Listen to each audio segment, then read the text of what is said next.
Hello friend, Sanchi's Rangoli and baking या चॅनलमध्ये आपलं खूप खूप स्वागत आहे.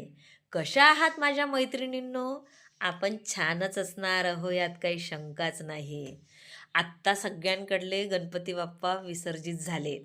त्यावेळेला मी सुंदर असे मोतीचूरचे लड्डू बनवलेत. तर मी त्यासाठी एका वाट्यामध्ये मीडियम साईजच्या वाटीनी 2 वाट्या बेसन घेऊन मस्त 1.5 ग्लास पाणी टाकून सुंदर असं सरभरीत भिजवून घेतलं. बघा, एवढं आपल्याला सरभरीत पातळ पाहिजे आहे ते.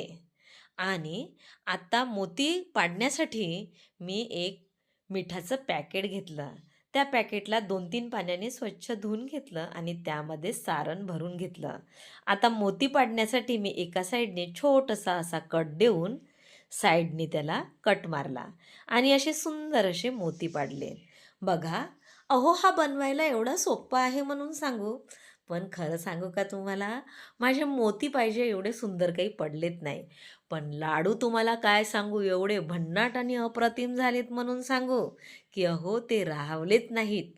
आता मी काय केलं, एका गंजामध्ये 2 वाट्या साखर घेतली आणि तेवढंच पाणी टाकलं त्याच्यामध्ये आणि त्याच्यामध्ये थोडासा फूड कलर टाकून घेतला आणि त्याची चिपचिपी अशी चाचणी बनवून घेतली.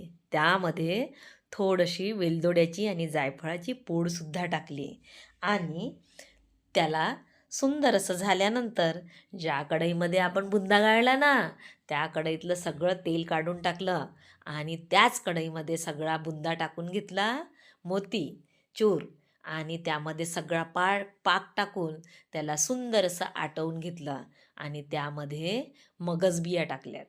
आणि बघा, एवढ्या या स्टेजवर आल्याच्या नंतर गॅस बंद करून घेतला आणि थोडं कोमट असतानाच याचे सुंदर असे लाडू बनवून घेतलेत. अहो, घरच्या अन्नाला बाहेरची चव येऊ शकते का? तर मुळीच नाही. करून तर बघा एवढे सुंदर लड्डू.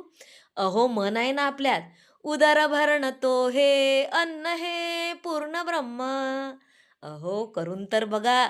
थोडी मेहनत लागेल, पण 2 वाट्यामध्ये एवढे जबरदस्त आणि खूप सारे लड्डू होणार. तुम्ही खाता खाल तरी संपणार नाहीत आणि गणपती बाप्पा तर खुश झाल्याशिवाय मुळीच राहणार नाहीत. चला तर मग मोतीचूरचे लड्डू बनवूया. बाय.